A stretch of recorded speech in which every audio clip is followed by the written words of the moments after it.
Middlebrooks. Nothing personal. Word of the day is Middlebrooks, as in Will Middlebrooks. It's a Samson sit down. We are getting you ready for the playoffs, which begin today. And we are going to talk about the season, all with our good friend, CBS Sports HQ MLB analyst, has his own podcast, which is awesome if you haven't listened to it.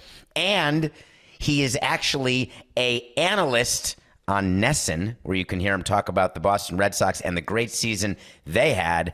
Ladies and gentlemen, may I present Will Middlebrooks. What's up, Will? Good morning, David. You know what? I told you this the other day. I always feel honored to come on here as a guest because you never have guests. So I have to be either doing something really right or really wrong for you to bring me on here. So I'm curious to see what it is this time. Well, we'll see what your thoughts are on these subjects, but I think the more people who get to listen to you, you are the rare combination of someone who is as good off the field as you were on the field. And I'm not even talking about personally as a father or a husband. I'm talking about at your craft. I have been around a lot of people, and you take your craft and what you're doing now so seriously, and more people should listen to what you have to say because you give thought and you have reasons behind your opinions. And too often in our business, there's a bunch of gas bags with hot takes that have no idea what they're talking about. That's why I like working with you, Will. Well, thank you. I didn't know where that was going when you started. You said you're as good off the field as you were on it. I was a 228 hitter in my career, so I was like, where is he going with this? But thank you.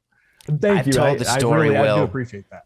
Will, so many times I've told the story about you and how untouchable you were as a member in the Red Sox organization, and how many times we tried to trade for you. Will, our relationship, which just started 3 years ago or 4 years ago, it would have been long lasting if we had ever gotten our hands on you. And who knows what would have happened in your career, but you were something.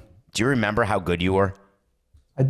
I do, and I say that humbly. I do, and I'm grateful for health when I was playing. As you know, injuries ruin a lot of people, and that's just part of it. That's part of the gig. That's part of what comes as a professional ball player, trying to play every single day, 162 and 180 days. I think it's few more days now. There's a few more days off in there now, but it's a grind, man. But I loved it, and a lot of amazing memories from those years. Do you remember the moment when you realized that it was not going to happen, that you were going to have to retire? Did someone rip the uniform off your back, or did you know to take it off? Well, when I broke my leg in Philly in spring training in 2018, so I broke my leg 2 places, dislocated my ankle, had to totally reconstruct my ankle joint. It's tons of metal and fake ligaments and placed in there now to hold it together, that's a whole nother story for everyday life now, but it's fine. I can play golf and chase my kids around, and I don't need to walk to do this show. So we're good. But I rehabbed so that happened it was the second game of spring training. So it was February 28th, I believe, something like that. And I rehabbed for almost a full year. I got to January here at Cressy Sports Performance, and just realized my agility, my first step quickness, the nerve damage that was in there. My foot and toes were still numb. I just couldn't, it was like a ghost foot. I couldn't tell where it was all the time. So I would just trip a lot. At that point, I realized I don't even know if I'm going to be able to, not even worried about the big league level. I was thinking about signing a minor league deal. I had teams reaching out, hey, can you do this? We're going to sign you to a minor league deal. And I couldn't do it. And at that point, I went into hiding for 3 months before Jenny told me to get off my ass. And hey, by the way, you have a show tomorrow. That's exactly how it went. Hey, you have a show tomorrow. I would go get a haircut, shave. If you have a shirt, iron it, figure it out. Here's your 4 topics you got to talk about. I hadn't watched a pitch of baseball up until May, June, whenever it started at CBS. And so I had to dust off the laptop, figure out how to research some things, and then the rest is history. Here we are. I remember your first day at HQ because I met Jenny before I met you. We're talking about Jenny Middlebrooks, who is a rising star, if not a star already, on CBS. You can see her at the SEC games as the sideline reporter running around the field like a chicken without her head and doing such a great job of getting those interviews. So we talked on yesterday's show on Nothing Personal about players who get concussions and the impact it has on their lives. And we've seen what's happened with concussions in the NFL. And you just said something that wasn't supposed to be part of the show, but fascinating, that you realized quickly that you wanted to be able to play golf or chase your kids around or do things that your body wasn't going to let you do on the baseball field, but you wanted to make sure your body could do off the field. What's happening in football and many other places with brain injuries is there are people who can't be you, Will, who can't be in the media, who can't chase after their kids, and they make the decision to keep playing. So I give you credit for knowing that you had a life to live and a lot of life to live. I was very close to going the football route as well. I grew up in a household that my dad was an athletic director, a head coach, an AD. When I got to high school, I was a quarterback. So he made sure that he was on the defensive side of the ball when I got to high school, because he didn't want to be like the coach's kid, and all the opportunity because of that. But I learned from an early age how to compete and all that because of football. And I wanted to go that route so bad. I was going to go to Texas A&M to play. Got an offer from the Red Sox, and I could help my family and this and that, and figured, hey, if this doesn't work in a couple of years, I'll go back and play football. So I'm glad I did not go that route. Now speaking to tons of friends who did play, and they didn't have, career-ending concussion problems, but they used to have issues regardless because of the constant day-to-day grind and just banging heads. If you had a son, would you let him play tackle football? Oh my gosh. Thank God I don't, because I don't have to make that decision. And although Maddie is my oldest is pretty tough, she might push for it at some point. But I'm glad I don't have to make that decision, because my love for football and my knowledge of issues later in life might outweigh that. So let's talk about the season. People are not, as we suspected when you and I were doing shows about the lockout and that 99-day lockout. The season was delayed. We had to extend the regular season into October, which means the World Series is now going to end in November. And it seems like forever ago now, but as we predicted, no one remembers the lockout and everyone is focused on the season. We got through 162. The days off were different. The series were strange with 6-game series, etc. Looking back on 2022 now, given the season's over, with the playoffs beginning, what would you say were your biggest surprises of this regular season? Oh, man. Put me on the spot. Cleveland Guardians absolutely have been one of my biggest surprises. Their youngest team in baseball. I think their average age is like 26 and a half years old. And they play baseball different than this era. They play old school baseball, which I think is implemented by Terry Francona, who is the manager of the year, in my opinion. Edging out Brandon Hyde and Baltimore and what he's done. So secondly, getting to that point, Baltimore Orioles, they lost 110 games last year. And they finished over. Sold at the deadline, Will. Do you remember we went on the air to talk about that? I am so glad they stuck. They have a blueprint. They have a blueprint of what their future looks like, and they stuck to it. And they continue to win because the guys there, I think it goes beyond talent sometimes. I know talent's important. You got to have talent, but you hear culture shift. And I think that was, when I was in the booth, I got to do a Baltimore game and I got to see it firsthand. These kids showing up and their attitude and things that we don't talk about in professional baseball, because you're professional. You're just supposed to have all these things ingrained in you and you're supposed to be a big leaguer and this and that. You're not. Sometimes you don't have that. It's a learned feeling. It's a learned to be able to show up to a big league ballpark as a team and as a group, to expect to win every day when no one else expects you to win. That's a special feeling. And I think that's something that Baltimore Orioles are building. And there's definitely been a shift in culture at that place. When you were a player, did you focus at all on ownership? There is a mess going on in Baltimore that is unbelievable on the ownership side. There's a family fight happening between two brothers who are running the team. Their father, Peter Angelos, longtime owner, is still alive, but totally out of it and not even the control person anymore. How aware were you as a player about anything going on in the front office? To be honest, if it didn't affect me, I really didn't care. I think that if you're an older player, if you've been there, if you're a Pedroia, an Ortiz, somebody who'd been there for a long period of time, you're more aware of those things because you've been around those people for so long. So you're a little bit more invested in their lives. But I didn't care. I was just focused on survival. When I was young in the big leagues, I was with a veteran team, so I came in. I just wanted to get my work in. I wanted to show the vets that I was ready to play. I was prepared to play. I was sitting in corners just watching my vets.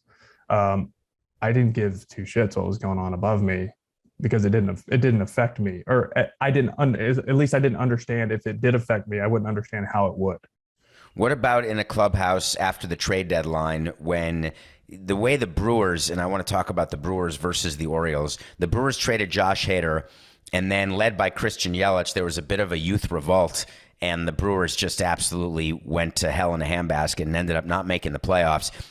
Not necessarily blaming the trade, but certainly saying it didn't help. The Orioles at the trade deadline got rid of Trey Mancini. They traded their closer, and yet they had a different view. How do you explain that?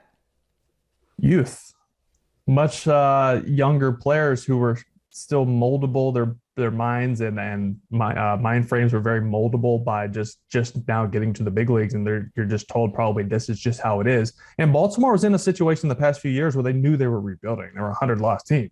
So you kind of just say, oh well, whatever owners or whatever the team wants to do is the right move.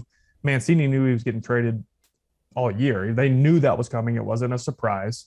The closer, if you were watch baseball at all, you understand how to sell high on a guy and compared to the rest of his career. I know he was a starter, and a lot of guys go from the rotation to the bullpen and find success, but this seemed like an outlier year for Lopez. I mean, I played with him in AAA with the Brewers when he came up, and he couldn't throw strikes. He couldn't figure it out, but he also was a starter, so who knows?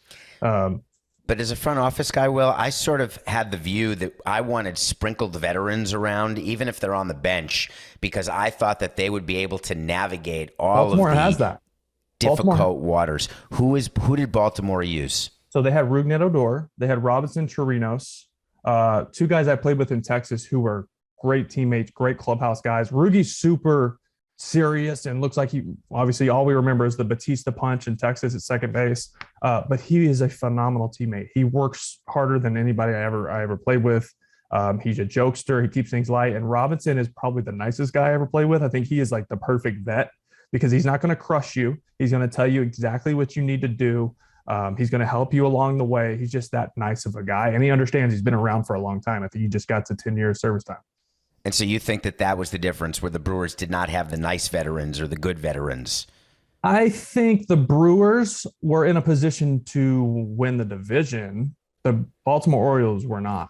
I think the older guys with the Brewers said, why did you give up on us when they were winning the division when they traded them, I believe, weren't they? Yes. Yeah, they were winning the division. And they basically, what I feel like, let the analytical group make that decision, in my opinion, because he wasn't having a great year. He went to San Diego and was worse, actually. Now, was that because of the move? We don't know. There's personal things in there that we don't understand or know, but maybe the analytical group saw a decline in his numbers and his spin rate and his axis of numbers and all this and that we don't understand as players. That's how they grade us now. But why wouldn't we have gone down? So what we talked about is you go down to the clubhouse, you speak to your players, because Milwaukee, like many of the markets, including Cleveland and every market but Boston and New York and LA, maybe Chicago, you've got to churn the roster. If you're going to stay competitive, you have to be looking always at next year and the year after. And I was always struck by the fact that players were always interested in what was happening this year, but even when they were signed long-term, they were still focused on this year. But front office, we had to focus on later years, and that Hader trade was more about next year and the year after than it was about this year. And the Brewers like being competitive every year. They like making the playoffs every year. Why can't we just be honest with players and say, hey, we moved Hader because we weren't going to be able to have him on the team next year and make the playoffs, so we decided to go now. The reason we don't do it is we always thought that players just wouldn't want to understand what we were saying and wouldn't want to buy what we were selling. Would you have bought that if the Brewers GM David Stearns came down, president of baseball ops, and had told you the reason for the trade? There's a lot of clouded explanations in baseball. So any transparency is welcome, especially as a veteran, as an older player. But maybe we look at putting some blame on those vets in that clubhouse, because maybe clubhouses, when things aren't going right, clubhouses get real cliquey. right? You have your groups here, your groups there, groups there. They're all gossiping. They're all talking shit about what's going on. As soon as that happens, you're dead. You're dead. That can't happen. That takes away the team aspect. So I think number one, some transparency from the front office, whether it is to your made group of veterans or to the entire team, is needed. But secondly, maybe some blame is to be placed on Yelich and those guys for maybe letting that get out of hand inside the clubhouse. Are you telling me that you got along with everyone on your 2013 World Series champion Red Sox? That everyone got along with everyone? Because I'm going to cry BS if you are. I did. I don't remember any massive disagreements. Me personally, I didn't have a problem with anyone. There were guys I didn't love, but you're human, right? There's still some guys you don't like how they act or this and that. But as a teammate and inside the clubhouse, you turn personal feelings off. And I think that's when you're at your best, when you can just kind of turn your feelings and emotions off, and everything is.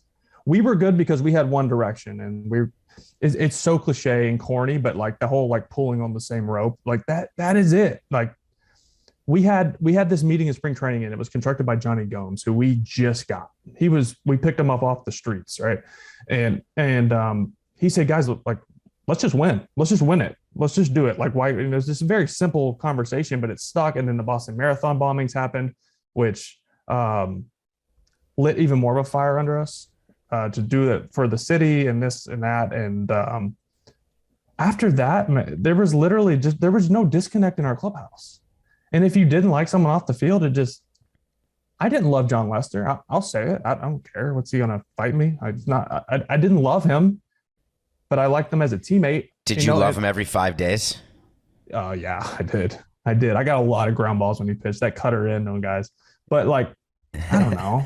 Don't clip this and put it out there. I don't want everyone to hear. But there's guys you don't like off the field. Okay. I'm not going to hang out with guys off the field but at the field, I turn those personal feelings off. That was something I learned early in my career. You think Hanley Ramirez was popular in our clubhouse or in the Red Sox clubhouse? No, but they liked him. They liked him when he was playing well. You know what trumps personal feelings? Winning. Performance. Yes, winning and playing well. You can have the biggest douchebag teammate in the world, but if he hits 30 and 100, that's my boy.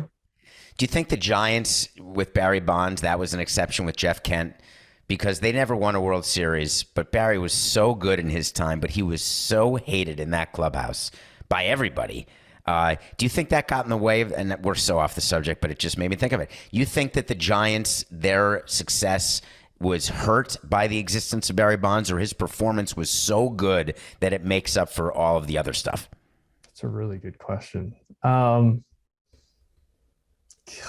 don't know. I don't even.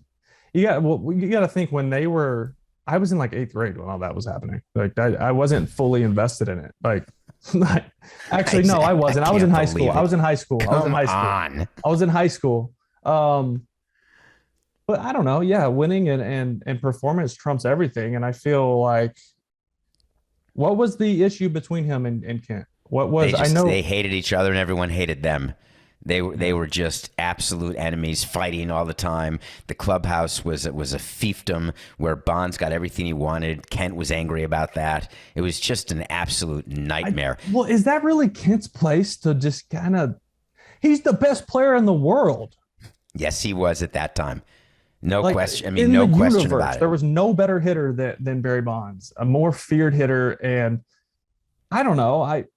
I feel like I wouldn't care. I would just kind of. It's like Manny being Manny. Like, you just kind of doing his thing and you just keep playing well. I'm going to keep my nose out of your business.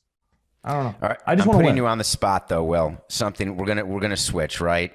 Because Bonds is, whether he tested positive or not, right? Bonds is a steroid guy. Yeah. And he has the home run record. You and I have both been very, very public about this. Aaron Judge did not and does not hold the home run record. Can we say it very clearly for the audience?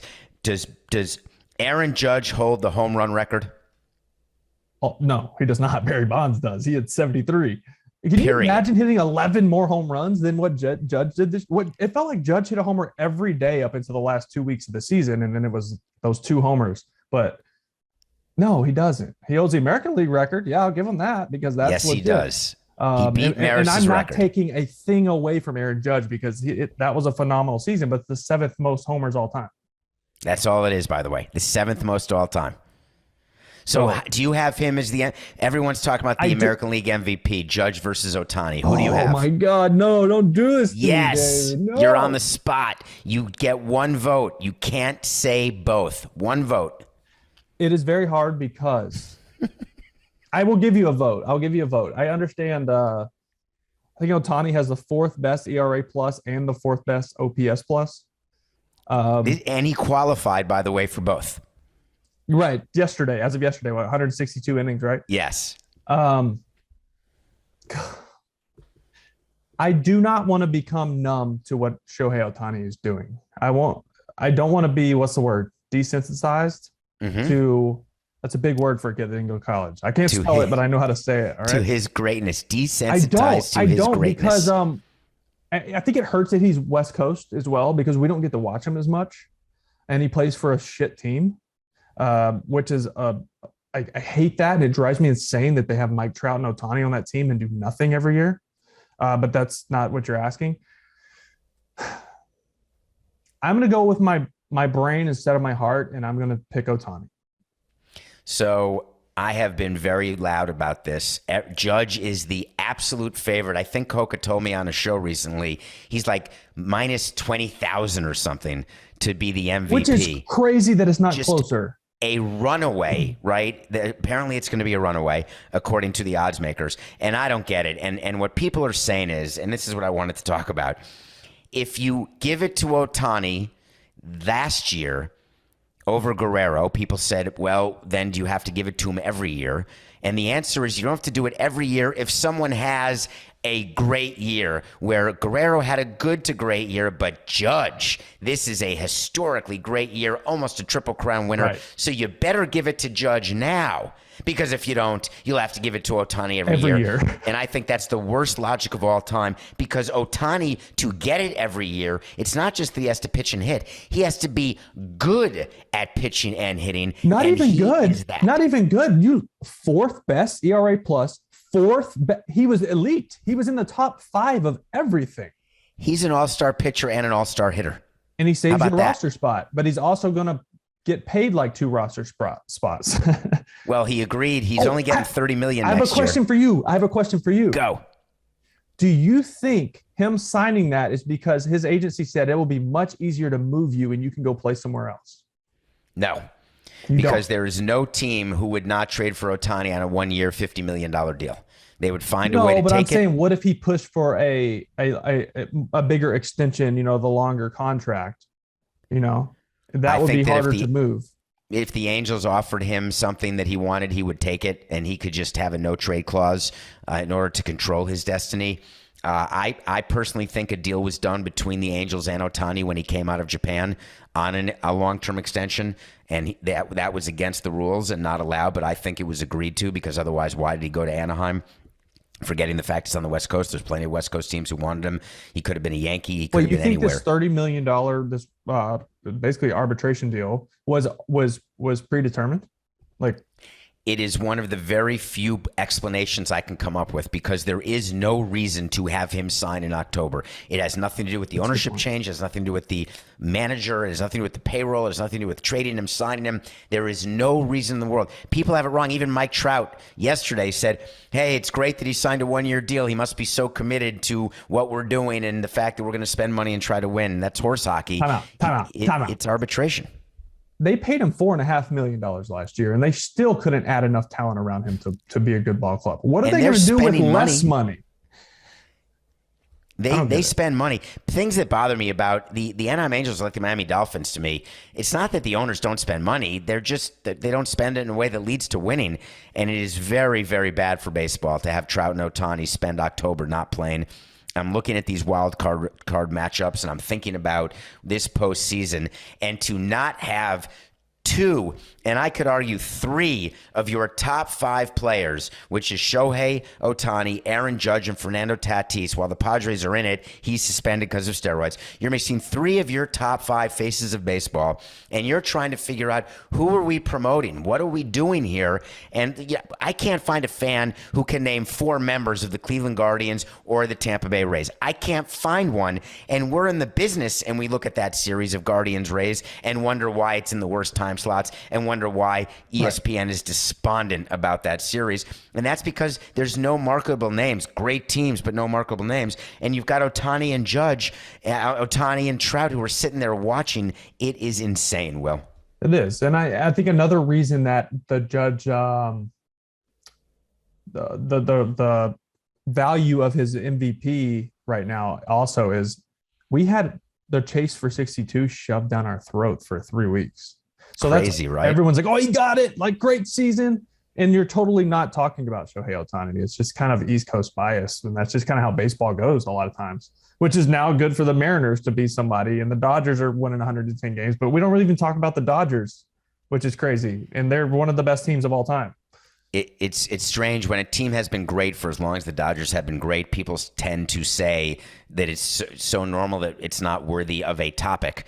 It's going to be a topic because we're going to get predictions for pennant and World Series. But let's start with the wild card series. Let's start with these rounds. So the first one I want to talk about with Coca here listening in, producing this show, we got the Mets and Padres, 2 organizations who have a problem because one of them is going to be out by Sunday. And these are 2 organizations that wanted to be playing deep into October. They did not want to play each other because the pressure is on both of them. So there is going to be one team who is going to say, wow, this was a total failure. Who's it going to be, the Padres or the Mets? If DeGrom throws game 1, Mets in 2. If DeGrom throws game 3, then Mets in 3. So they announced Scherzer starting game 1. Okay, they did announce that. Okay. Yeah, so does that mean now that you have the Padres winning game 1 and then the Mets winning in 3? No, I think Scherzer pitches well. He'll go. Is it Darvish? Yep, Darvish, Scherzer. Darvish and Snell have been really good down the stretch too. Very good, shockingly. I think if it's Snell and Bassett, I would assume, then I would think the San Diego Padres win game 2. And then we see a game 3 with DeGrom winning that. So I take the Mets in the series. I just think they're a better team. Why are you holding DeGrom until game 3 when he could pitch game 2? I don't know. I feel that shows me they don't trust their team. Why not? I would throw him game 2. I think they don't want to have that. Let's say, look at DeGrom September. I think he had 4 starts. He had a 6 ERA, something like that. Maybe they don't feel like he's all the way back yet. So maybe the extra rest will help him. They got a problem then, Will, because this year's playoffs, because of the lockout, there are many fewer off days. So when there are so few off days, deep rotations are going to matter in a way that has not mattered before in the playoffs. When you, even with all the off days last year, do you remember when we were doing the World Series last year? And there were openers, and there were TBAs. No one knew who was going to start when. You had bullpen starts multiple times. It was just insanity. This year is going to be somewhat similar because they're going to require depth and rotation, and the Mets are going to have to get something out of someone other than Scherzer and DeGrom.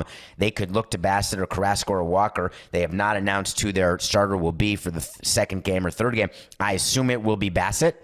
But that said, their strategy, if Scherzer wins, there's a rumor that they will hold DeGrom for deciding game 3 and let Bassett go game 2. And my problem with that is Jack McKeon taught me, when you can win, you go for the win right then and there. You do not wait because anything can happen in a one-game, game 7, and that's what game 3 is. That's a good point. And I still like the Mets here. I think the Mets are still a better team. And you look at, how do you beat elite pitching in today's game? You hit home runs, right? You got to hit home runs because you're not going to string together multiple hits in an inning. You're not going to manufacture runs off Scherzer, DeGrom, these guys. Even number 3s nowadays, like home runs are still important. Padres were 20th in home runs this year. They don't hit a ton of homers. So I feel like that puts them in a hole a little bit. We saw how did Atlanta beat the Mets? They swept them by hitting big home runs. Do you remember the deadline when Juan Soto went to the Padres with Josh Bell? My gosh. And everyone said, that's it. The World Series odds, CBS went breaking news. World Series odds, Padres go from plus 1,800 to plus 900. And everyone, AJ Preller's the greatest GM. Yeah. I mean, they won the trading deadline. They're this, they're that. They could be out in the wild card. Do you think that what they did getting Soto, what did you think of that trade at the time? What do you think of that trade now? I love it. I think that was the right move. Now you can't predict a player to not play well, especially a Juan Soto. You look at like I think it was his breaking balls. I think in his career he's hit like 280 off breaking balls. This year he's hitting like 210. So he's just struggling in certain areas of his game. But yeah, he had a slow first half with Washington. But you look at the overall body of work, you think, oh, he needs out of there, change the scenery, get him going again, and he just hasn't. I mean, he's been worse in San Diego. And Yep. They counted on putting Soto together with Tatis. Remember, they did that trade, and then Tatis tests positive. That hurt. So A.J. Preller, I guess, has an excuse if the Padres lose. I'm not sure what Buck Showalter or Billy Epler have as an excuse. Did he know about that at that point, you think? No, we don't find out until the day of. Okay. It's one of the things that I always wanted to change. I wanted notice, and the only notice we would ever get for confidentiality purposes, and we had plenty of players suspended, most notably, let's say, D. Gordon. We got the call the day that it happened. We were not aware at all of everything that had gone on beforehand. With all the leaks that go on in the commissioner's office and with the union, for whatever reason, they keep it tight when it comes to steroids. Interesting. I thought there might be a little bit of a window where you would know, but that's good to know. It's right day of, and it's the worst phone call you can get. I D. I have Gordon, by the no way, sympathy. The D. Gordon, when he got banged, that was the most surprising steroid case I'd ever seen. He's not a big guy. I understand wanting to be healthy and stay on the field and this and that, but that was the last guy you would peg as a guy to take PED. We had just signed him to a long-term deal, and he was so good, and then he was gone. And it was just so unbelievable to me that he would have done that to us, that it was incredibly disappointing. And now then I got to thinking he must have done the steroids before he got the long-term deal. And then why not just stop, right? Like I just, the whole thing is so. I just feel like I don't understand how players think they're going to get away with it, because testing is so in-depth and constant. Like they say it's random, but every time I ever had a good week, test. Every time. You think they tested Albert Pujols in September or Aaron Judge? Probably you think not. they had one random test? No. Neither Probably do not. I. I understand the business one. side of it too, but I don't think Pujols is roiding. That I will never. No, I don't think. I think he understands the business and maybe understands that he wouldn't be tested. I just don't think he would risk his whole career to get to 700. And steroids don't work that way either, where it's just like, oh, let me take this and I'm going to hit more homers. It doesn't work that way. Did you like coming off the field, Will, and seeing the guys and having them like, point not you me, out? not me. Please don't be me. And they go through Walk me through that. The trainer Walk come through get that. you. Hey, you got to go pee, or you got to give blood, or whatever it may be. Yeah, I hated it. After the game, and you're like dehydrated and like you can't pee, and you're just sitting there waiting. The worst was in spring training, like 6 a.m., and you're just like crushing water trying to pee because you peed when you got up at the house 15 minutes before you got to the stadium, because you get there at 5:30, 6 in the morning, get your lifts in, all that. And then you can't go. And they're just following you around throughout your routine. I'm going to foam roll and stretch and lift, and they're just watching me. And I feel bad because I'm like, I don't feel that bad. I mean, it's their job, but it's just annoying that they will follow you for 3-4 hours if they have to, until you have to pee. I want to make sure that people heard what you said, because I may have been talking over you, but it's hilarious, and I saw it with players. You come off the field, and there's men waiting to watch you pee after a game, and that's the randomness of it, and the players are always praying to God it's not them. Please, not me, not me. Not because they're doing steroids, because it's such a pain in the ass to actually have to have a guy there watch you take a pee. But I'm way more cynical than others, and it's not just the experience, and I wonder whether as a player you had that level of cynicism where, and you touched on it, but please expand, that when you had a good week, did you feel like you were tested? Yeah. Most of the time. Yeah. Think about what you're I remember saying. playing with David Ortiz, and obviously, he had his history. He never failed a test, but there was like the report and all that back in 01, I guess. Yeah, it was before the testing started. Before testing. It was like the test run they did. But who even knows the legitimacy of that? So, but David got tested more than any player I ever saw, ever. But he was also really good all the time. and he was a big guy and hit a lot of homers. I saw him get tested 3 times in a 5-day period. Yeah, there's nothing random about it. We No, it's call it not random random. drug And then testing. there's guys, your last guy on your roster that has one test the whole year, and it's in spring training, right? And you're like, come So on, like true. what if he's taking it to just stay in the league, right? And they'll never know. He's obviously doing it wrong because he's still the last guy in the roster and he never Hey, plays. this is my humble brag. I have 2 AL Player of the Week watches. You know how they give you the watches? It's not, they're not like wearable watches, but they're like basically like little cool trophies that you can set up. And anytime I won those, over the next 2-3 weeks, I would have four tests, 3-4 tests. So you don't think it's a big story if MLB did not randomly test Judge or Pujols through the entire month of September? I think it's a big story. I want to know if they did. I'm curious, but I doubt it. So next time you speak to them or next time you speak to David, find out, because I know he's asking. People are asking. All right, so we got Mets, Padres. You're going with Mets. I'm going with Mets as well because I don't want A.J. Preller to win anything. Let's go to the second series. Guardians, Rays, the one that everybody's talking about. 2 organizations that are run so well. The 2 of the top 3 front offices in all of baseball are Cleveland and Tampa. They are playing each other. The Rays, in my opinion, tanked in order to play the Guardians in the postseason. Did they make a good decision? Nope. I think Cleveland wins it in 3.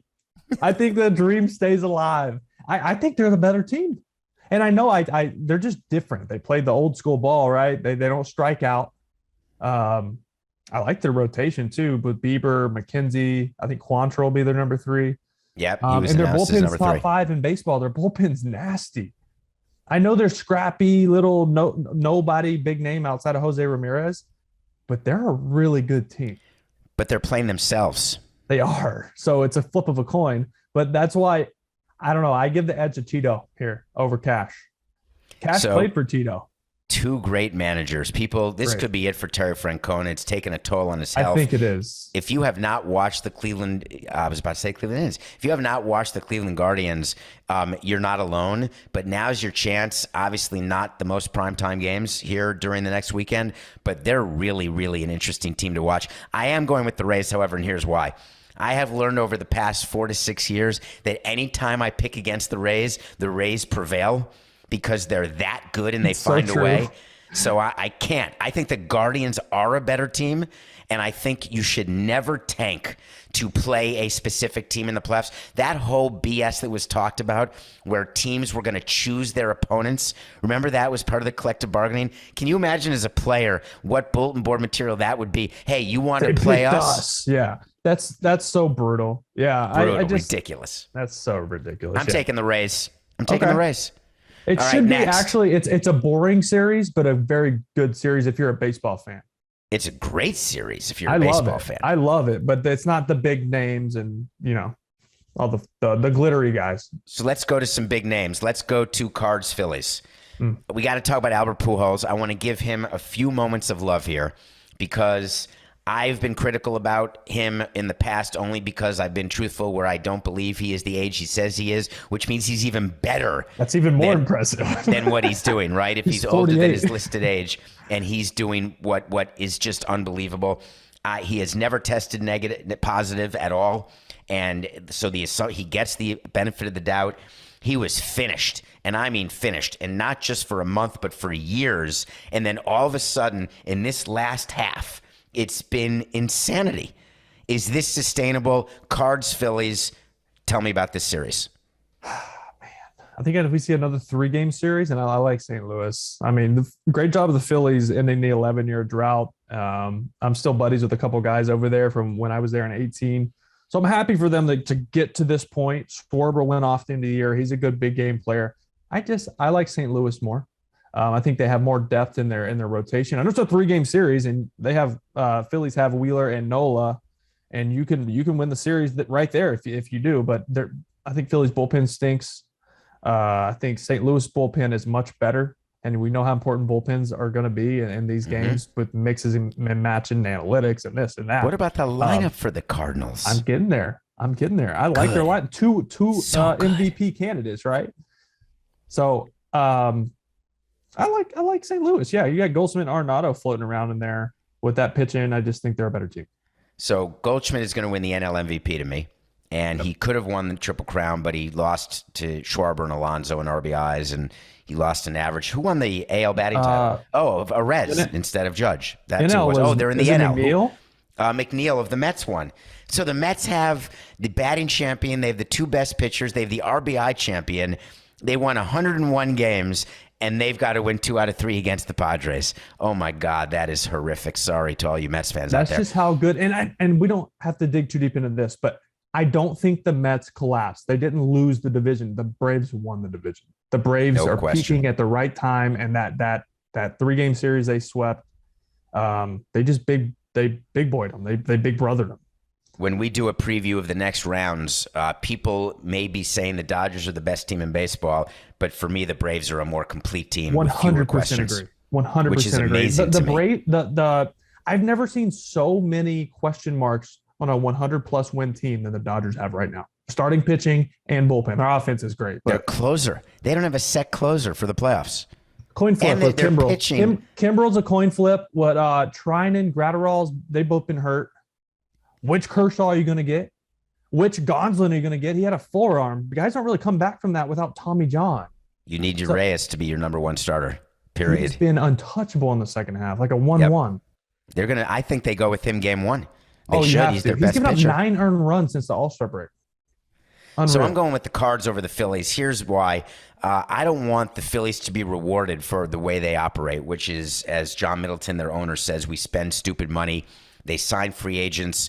They try. I can't blame them for trying, but they do it in a way where they're overpaying so many players. And there's something about Bryce Harper. I don't know what it is. He's MVP winner, great player, but there's something about his teams that they don't win.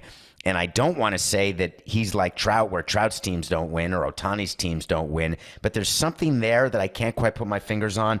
But they do have the nicest and best catcher who I ever saw play next to Pudge and JT Realmuto. And I'm happy he's in the playoffs. He was one of the top 2 guys in terms of games played without a playoff appearance because he was a Marlin and a Philly. But he finally gets to do it, but I think it's going to be a short stay. He went to the same high school that my dad went to. Carl Albert High School in Midwest City, Oklahoma. Yeah. We scouted him at that high school. Yeah. Yeah. Carl Albert, Titans. Yeah. My dad got his picture all over the wall there. He was a quarterback back in the 70s. That's sort of cool. Is JT's picture there now too? I'm sure he has more pictures than my dad. My dad was a high school football coach for 40 years, not a big leaguer. So we're both going Cards. One more series. Blue Jays Mariners. Oh, yeah. Lot to talk about in this series. The Mariners are going with their newly acquired trade deadline, newly signed 5-year, over $100 million deal with Luis Castillo, the guy who we just gave him away as a Marlins president. And he's starting game 1 for the Mariners. You've got Alek Manoah going game 1, a Cy Young candidate for the Blue Jays. What do you think of this series? I know the travel situation sucks. For Seattle, I hate they don't get a home game because T-Mobile would be unbelievable.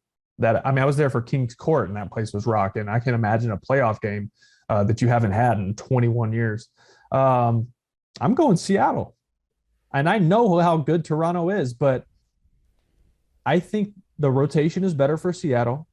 Castillo, this is why you went and got him to put him in this spot in game 1 for him to put you up 1-0. I think he throws a gem. I do think Robbie Ray gets hit around a little bit in game 2.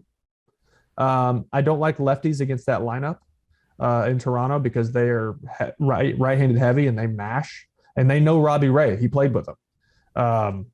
And then I think Logan Gilbert, the kid, if he's I think he's pitching game 3, he'll lock it down. I think Seattle wins it in game 3 and moves on. So you're saying, you're a dream for MLB. You have 4 game 3s. Yeah. I think you had game 3 for everyone. Just for the record, I'm saying the Blue Jays, since I have the Blue Jays going to the World Series preseason, was my preseason pick. So they can't get to the World Series unless they get out of the wild card round. Right. The Mariners broke that playoff drought. It's the one thing that I will mention about the Blue Jays lineup is it is way, way deeper than Seattle's lineup. It is, and I'm picking. This was a pick like with my heart. I think I just I want Seattle to do well. Yeah, the one thing Seattle doesn't do is score runs. Like they lean on their pitching very heavily. You sort of need that to win, right? You have to score more than the other team, David. So that does scare me a little bit just because of that. But they had it. They have the clutch. It's like they play a lot of close games and find ways to win. And I think the title of the episode, good for the postseason. Will, the title of our episode is going to be "You Have to Score More Runs to Win." I love that. All right, so now before we go, thank you for your time, by the way. I want to do this again throughout the month of October, but I need to know before we start who's coming out of the AL, who's coming out of the NL, and who's winning the World Series. You're going to be giving your predictions on CBS Sports HQ, so am I. But right now, on Nothing Personal, who do you got in the World Series and who's going to win? All right, so in my ALCS, I have Houston and New York, and I have Houston winning that. Their pitching is top notch, like top world. Not just the bullpen's full of guys we don't know, but they get the job done every night. And then obviously Verlander and Framber are as good as they are. The Yankees have a ton of bullpen issues, and the bullpens, as we talked about, come up huge. A ton of every issues. What was that? They have a ton of all kinds of issues. Yeah, it's a good point. So I got Houston from the AL, and then I have to point this out because I think the Mets beat the Dodgers to get to the CS series to play against Atlanta. So love it. Yeah. So I got the Mets taking down the Dodgers to get to the CS against Atlanta, and then I have Atlanta winning that. So Houston, Atlanta rematch of last year, and I have Atlanta winning the World Series. So we are very similar. I have Atlanta beating Toronto in the World Series because I had a preseason, so I'm sticking with it because that would be so cool. I think people are sleeping on Atlanta, and they shouldn't because we'll have the first ever champion back-to-back since 1998 through 2000. Team, a suffocating lineup. They have aces in their staff. If they get Strider back, which he's supposed to be back by the DS, they have 4 legit options. Charlie Morton's your worst option in starting pitching, and he pitches big games his whole career and done well. So, and then their bullpen, adding Rossell Iglesias was massive for them to be able to pitch the 7th or 8th inning, and And can you explain how hard it is to people quickly to win a World Series and then the next year have probably the top 2 rookies in all of baseball on your team, and what that means about the organization and what you think as a veteran player when you see, man, we got rid of Freddie Freeman, but my God, here's Matt Olson, and look, here's Harris, here's Strider, look at us go. It's got to be I feel good. like most of the time when teams win a World Series, they sell high on a lot of guys, and then the next year sucks. Like that was it for me. We got rid of a lot of guys because they peaked in their careers in that year because you feed off of each other and you feed off of winning and being in those big games. And then the next year, it's like, what do we have left? And Atlanta started so slow that I was going, oh, here we go, a little hangover, right? And then they got hotter than hot in the second half. I mean, they got hotter than hot starting mid-May. But that front office is just – I feel like going back to last year, look at the acquisitions they made at the deadline that ended up being their biggest pieces in the postseason. And then this year, I think Iglesias is one of the biggest pickups in all of baseball. Baseball is such a copycat league. Atlanta got Rosario, Soler, and Duvall at the deadline last year, all of whom helped them win the World Series. Then the Marlins, not under my watch, signed Soler to the long-term deal, ruining the day, right? Like when you're late in baseball, which we're such copycats, we always want to do what everyone else did, but you end up getting so screwed. And there's example after example of great players one year and they just aren't able to put it together, or it's just that type of year. And then they get paid for it, and it turns out to be great for the player and terrible for the team. Copycat doesn't work because when everyone's doing it, it doesn't stand out. When you have one team that does it, it stands out, and there's the difference maker. I don't know. So there you have it. That's Will Middlebrooks telling you that the Braves are going to repeat. I'm telling you the Braves are going to repeat. Is there a chance that we're both right? It seems almost impossible. And you can believe if we are right, we're getting drug tested right after. Randomly. I'll follow you around for 4 hours waiting for you to go pee. In my skimpies. All right. Will, thank you so much. Thank you, David.